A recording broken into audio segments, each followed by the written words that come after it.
अरे बाबू हमको सोना के नथिया चाहिए। तो मिल जाएगा, उतना क्यों परेशान ले रही है, टेंशन क्यों लेती है? ये सब चीजें कोई बड़ा मैटर है बताओ? तो मेरी जान है ना, बताओ। वो सब चीज कोई बड़ा इलेक्शन एक बार हमें विधायक बनने दो, विधानसभा है।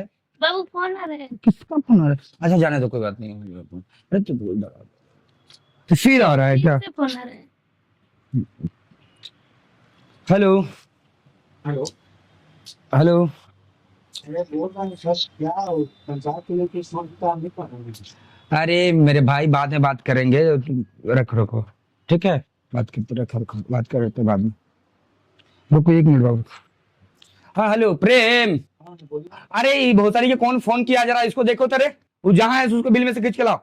अच्छा बाबू छोड़ दो इसको, छोड़ दो। अरे उस चीज के लिए जनता सा फोन करते रहता है ना, तो आराम से टेंशन फ्री रहो, आराम से, है ना। 70 फीट हवेली पे तुम्हें कोई दिक्कत है? नहीं। अब तुम्हें कोई चीज की दिक्कत भी नहीं होगा, इलेक्शन एक बार जीत जाने दो, उसका सब सुविधा तुम्हें मिलेगा आराम से, है ना।